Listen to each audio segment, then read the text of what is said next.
Watch this.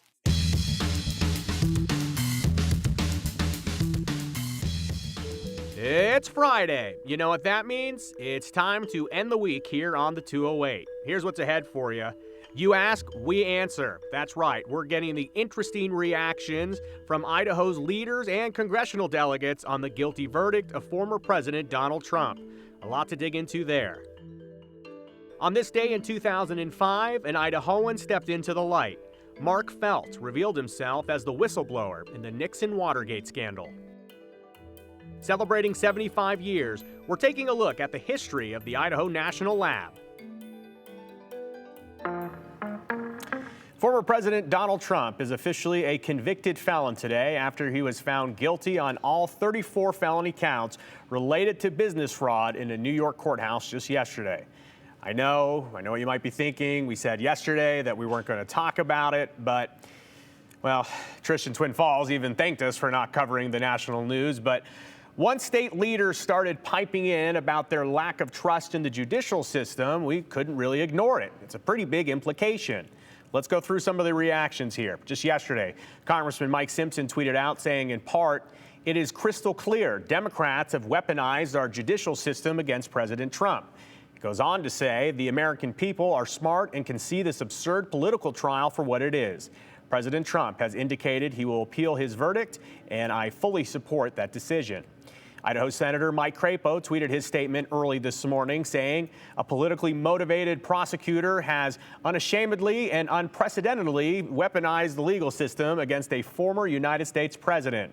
This is a dangerous move," he says, "that threatens the security of our entire justice system, opening the floodgates of possible prosecution based on an individual's mere existence, not criminal conduct. Voters," he says, "will be the final determinant of who will serve as the next president." Hours after Crapo's tweet, Senator Jim Risch tweeted his take, saying in part, "New York's mock trial made no attempt at even an appearance of fairness. This is what we expect from third world countries. A government like New York that conducts itself in such a fashion deserves to be feared, not cherished by its people." Risch also said, quote, "The judge who conducted and made rulings and decision in President Trump's trial had financially contributed to President Joe Biden, President Trump's current opponent," which we did fact check. I looked this up because I've seen a lot of questions and information online. So yes, the judge in the case in New York, he did donate $15 to the Act Blue Political Action Committee, and that $15 donation was specifically earmarked for the Joe Biden for president. You can see there on the official sheet, and then I made it a little bigger in a graphic so you could read it. So yes, that is true. But also remember that the jury is the one who decides the verdict, not the judge. There is, however, a fair argument that for a trial at this heightened level with this much attention, the judicial system should avoid all appearances of bias. Here we are, well beyond that at this point. Hindsight is always 20/20, but that's the way it goes. So we reached out to Congressman Russ Fulcher as well to hear his response to the Trump verdict, but per usual, we have not heard anything back from Congressman Fulcher. Someone we did hear, though, from and who we weren't expecting was Idaho Governor Brad Little. Maybe you've seen a lot of conversation like this on social media. The governor of Idaho tweeted this yesterday at 4:06 p.m., a short time after the verdict. He said, quote, "The American people will deliver the only verdict that matters in November," which sparked some viewer comments from all of you, and we were interested in this. So here's what you had to say about this. This is from Matt saying, quote, "After the news of Trump, Governor Little made a comment that made me lose faith in him. I used to think he was a man that had moral fiber, but he obviously doesn't show respect for the democratic process of law, and no one should be above the law. I'm sad for the state and our country." And then this one from Teresa saying, quote, "So the governor of Idaho doesn't believe a jury's verdict matters. Seriously? Will someone tell me when the Republican Party abandoned justice for all?" Reached out to the governor multiple times to see if he would talk to us about his response or even clarify the implication that the justice system doesn't matter. We've asked him repeatedly. He has not written back to us, but we will keep you updated. He did, though, however, have time to send out this tweet congratulating the Eagle High School girls rugby team on their national title. He even proclaimed yesterday as Eagle High School Girls Rugby Day. So I guess he's busy. But in all seriousness, congratulations to the Eagle High School girls rugby team for winning the national championship, and the invitation remains to Governor Brad Little. We would like some more context on your tweet. There's a lot of questions. People are curious about the judicial system. This day in history, do you remember this big one? Former President Donald Trump isn't the first president to face legal action. Former President Richard Nixon, he wasn't charged with anything, but he was on the verge of that happening, which is why he stepped down, resigning the presidency. It was all because of the Watergate scandal, and at the center of it all is an Idaho man. On this day, 19 years ago, we found out the identity of the anonymous Watergate source, Deep Throat, who before that was only known to 2 Washington Post reporters and their editor.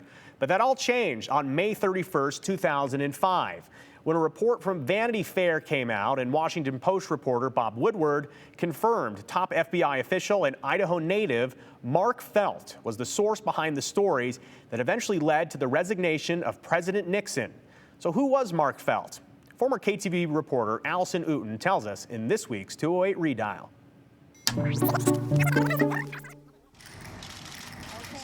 3 decades of speculation are now over. This is the man known to generations as the mysterious and anonymous Washington insider who brought down the Nixon administration. I shall resign the presidency effective at noon tomorrow. Tell me what you know, and I'll confirm. In Hollywood, the role of Deep Throat was played by Hal Holbrook in the movie All the President's Men. Just follow the money. In real life, the role was played by Mark Felt, at the time the number 2 man at the FBI. He says he leaked information to Washington Post reporters Bob Woodward and Carl Bernstein about the botched break-in at the headquarters of the Democratic National Committee. His 30-year secret is revealed in an exclusive interview with Vanity Fair magazine. We really appreciate you coming out. 91-year-old Felt now lives in California with his daughter, but he was raised in the Magic Valley. In 1913, he was born William Mark Felt. He grew up in a modest home on 6th Avenue East in Twin Falls. In high school, he played basketball and was reportedly a doorman at the Idaho Theater. He went on to the University of Idaho, where he was a leader in his fraternity. This is also where he met his wife-to-be, Audrey Robinson, who grew up in Gooding. Felt graduated in 1935 with a Bachelor of Arts degree from the University of Idaho. 7 years later, in 1942, he became a special agent with the FBI. He's described as one of J. Edgar Hoover's closest protégés. When Hoover died in '72, Felt became the number 2 in command. This was also the year he was inducted into the U of I Hall of Fame, and the year he became forever linked with the Watergate scandal. It may be indeed the final and most decisive chapter and factor in learning more about this scandal and how the information got out and the role of this man. Allison Uten, Idaho's News Channel 7. Mark Felt, of course famously known as Deep Throat, died on December 18, 2008, just 3 years after that Vanity Fair story came out. He was 95 years old. President Nixon is still the only president that has ever resigned the presidency. Family from all 3 of the victims of the Chad Daybell triple murder trial gave emotional victim impact statements today before they went behind closed doors to deliberate Daybell's death sentence. Here's Carolyn Hawley with that and more of your 208 News in our 411. Jurors are still deliberating whether Chad Daybell will get the death penalty. They found him guilty of murder, conspiracy to commit murder, and insurance fraud yesterday. Today, 9 people gave statements on how the murders impacted their lives. I stand here today, motherless, fatherless, sisterless, and brotherless. People in the gallery cried. Jurors also wiped tears from their eyes. Daybell's defense didn't call any witnesses on why Chad shouldn't get death. And now jurors are deciding if the state proved one or more aggravating factors listed under Idaho law, like whether the murders were especially heinous or cruel, that Chad showed an utter disregard for human life, and that he has a, quote, propensity to commit murder, which will probably constitute a continuing threat to society. We will let you know as soon as they are done deliberating. Idaho Fish and Game confirmed a grizzly bear was near the North Fork Salmon River on the 23rd of this month. This is the first grizzly sighting in 2 years. They're unsure if the bear is still in the area. Remember to be bear aware by removing any food, garbage, animal feed, or other food items. You can find more safety bear tips at ktvb.com. Boise Public Pools officially opened for the summer at 1 today. Boise has 4 pools you can visit: Fairmont, Bora, Ivy Wild, and the Natatorium. Pools are open daily from 1 to 5 p.m. and then from 6:30 to 8:30 in the evening. Tomorrow, the City of Nampa pools will open for the summer. That includes Lincoln Pool and Lakeview Water Park. You can check out the City of Nampa's website for hours and pricing. And we will finally know the winner of the St. Jude Dream Home giveaway this weekend. Tune in to KTVB this Sunday at 5:30 p.m. to witness the live drawing and announcement of the home winner. Maybe, just maybe, you'll walk away with a brand new house. And that's the 411 on the 208. I'm Carolyn Hawley.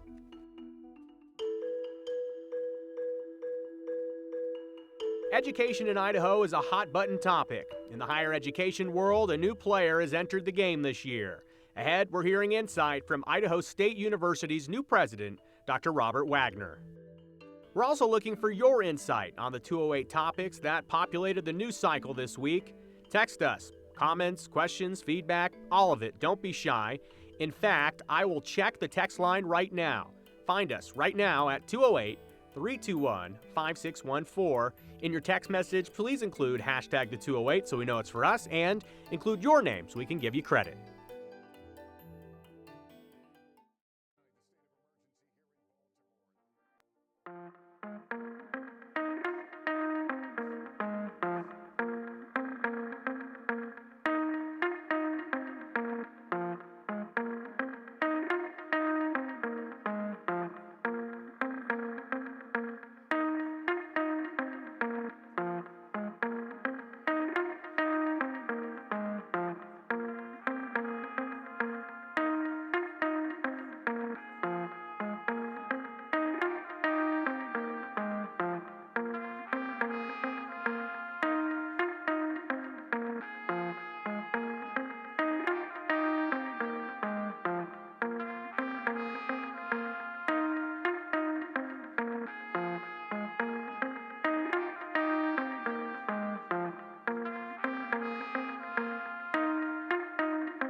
So much to celebrate at Boise State's spring commencement that happened back on May 4th. We want to tell you that includes 2 honorary degrees from 2 very familiar names.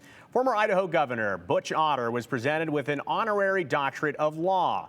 Otter served as governor for 4 terms and served in the Idaho Army National Guard.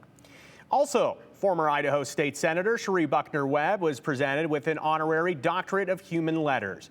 Buckner-Webb is also a leader and small business owner. She said her father was the first black athlete at Boise State, and it was his legacy that allowed her to be there today. And we have a great story at ktvb.com about that from a few years ago. Boise State says that they both were honored with degrees because of their outstanding accomplishments in scholarship, creativity, public service, education, and contributions to human welfare. Congratulations to both Idahoans. Sticking with universities, coming up this Sunday morning on our Viewpoint program, we have a great interview for you. The new president of Idaho State University, Dr. Robert Wagner, sits down to discuss his vision for ISU and what's going on at their campus in Pocatello, but also their settings here in the Treasure Valley. President Wagner explained why he left a pretty high-profile position in Utah education to lead Idaho State. The governor has clearly made education a top priority. Brings me to my next question. Let's talk about your vision for Idaho State. You co-chair the development of Utah State University's first strategic plan in 20 years. I would imagine that would be a good experience working down at Utah State through that and then bringing it up to ISU. What does your vision look like here in Idaho? Sure. Well, first of all, I'm going to really emphasize an important difference that I see here in the state of Idaho, and that's, as you mentioned, we have a governor. And we have a legislature that believes in higher education, investing in the launch program, which is incredibly important. You take the state's launch program and couple that with Idaho State University's tuition lock program, which helps our students to keep tuition low, to keep it at a moderate level so that they can afford to earn their degree. It's a great vision that is in this state. And so coming here, realizing that, seeing that, knowing that when I walk the halls of the Capitol, we have a governor who supports education. We have a great body of legislators who would do the same. It's easy for me to then look at our institution and say, okay, what are the roles that we can play? What do we need to do as an institution? So we had a great conversation with the new president and a window into what's going on at Idaho State at 9 a.m. this Sunday morning on Viewpoint. You can join us, and maybe there's someone you would like to see for an extended interview. Shoot me a message. We'll see what we can do for a future Viewpoint.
I would expect to see some skies just like that. Tonight we've got lots of sunshine across the area. If we take a look over at Sun Valley, it looks beautiful today, as it does most days, but especially today. You could see a little bit of that snow lingering at the higher elevations, but that will likely continue to melt as we've got some warmer temperatures on the way. You can see even till now staying nice and clear, very few clouds across the area, but we are expecting some clouds to increase for a few areas as we get closer to tomorrow and throughout the weekend. So We are expecting a mix of the sun and clouds, so today's probably the most consistent sunshine we'll see for the majority of the weekend. Also with these clouds will come some chance of showers, possibly some isolated thunderstorms, so that risk is mainly for the mountains. Even for them, it's a little on the lower side.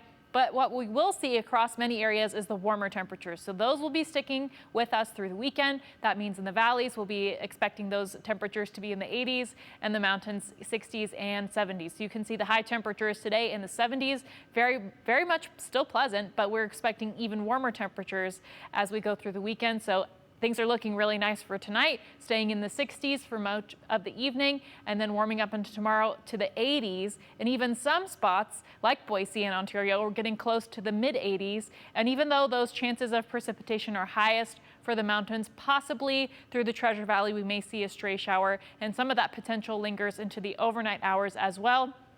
You can see things staying mostly on the dry side throughout this evening. Clouds increase starting tomorrow, and then we start to see those chances of showers pop up. And you can see again that lingers into the overnight hours for some areas, so maybe a little bit of a sprinkle on your car before we start to see even more moisture move in on Monday. And then you can see also 80 sticking around, and then when we get more rain on Monday, we are expecting cooler temperatures before a big time warm up next week.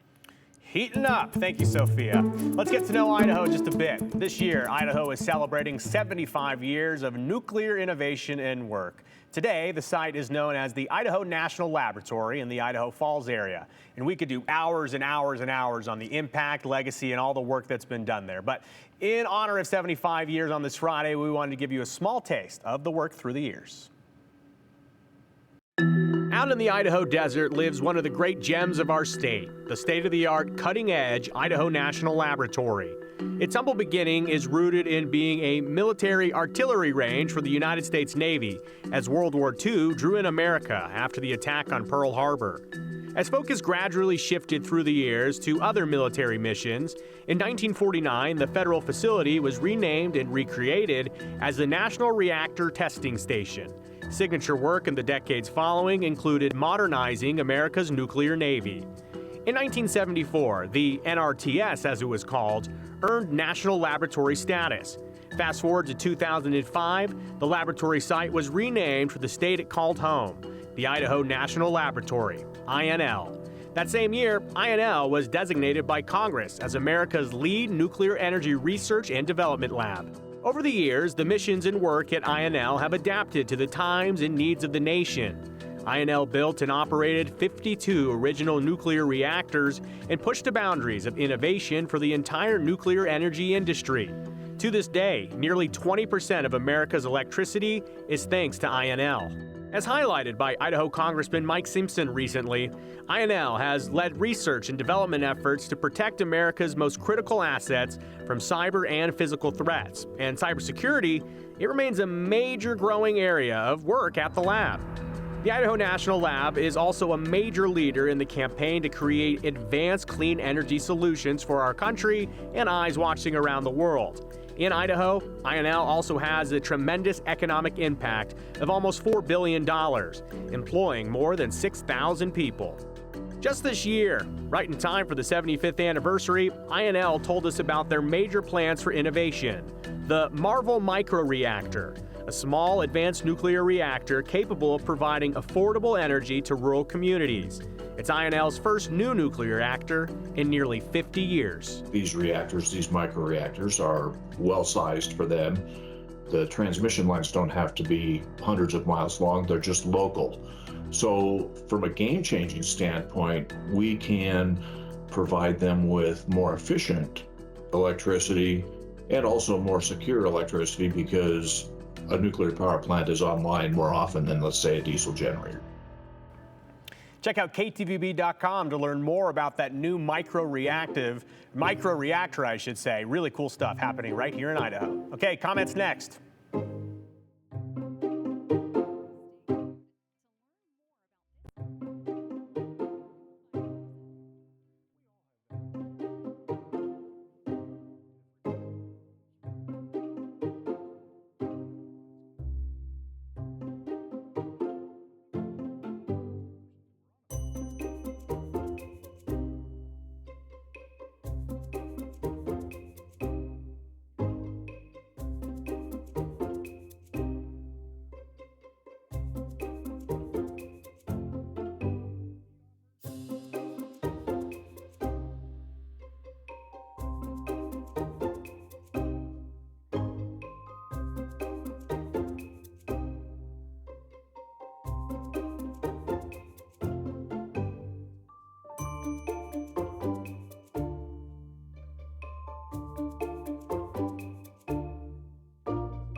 Ton of comments on this Friday. We'll get through as many as we can right here. We'll start with this one. The 208. Any Idaho candidate who supports a convicted felon won't get my vote, regardless of party affiliation. That is from Steve. Next, so let me get this straight. Most of our top state senators and congressmen say Trump's trial was politically motivated by a biased judge and prosecutor. The jury, which was chosen by both sides, is who decides guilt or innocence. Good point there. Some other comments coming in here. It's amazing to me that Trump went on trial for a cover-up of a fling, which he denies. I'm not saying I approve of his actions. However, when our previous President Clinton admitted his fling with the White House aide and then later was reelected despite this being proven and was never been tried for his indiscretions. That is true. This person says, it would seem our politicians are afraid of the 208 and your seemingly hard to answer questions. I would say they're easy questions to answer. They're not a trick question. We just want to know what you think. Okay, next. I am a staunch conservative, but I am very saddened by our congressional representatives so afraid to appear on and answer questions from KTVB. Might be time to replace them with more gutsy conservatives. I did request interviews instead of statements. We had some specific questions we wanted to ask on your behalf. Maybe next week. Okay, the 208. It is disappointing to have Idaho leaders say that the only verdict that matters is the one coming in November. Reality is that if Trump loses, they won't accept that verdict either. Still waiting for them to accept the 2020 verdict. That's from Pat and Nampa. And so the trial Donald Trump, the city was held, is 95% Democrats. So what's the chance if there's any Republicans on the jury? That's been a major question. We'll get some more of this next week.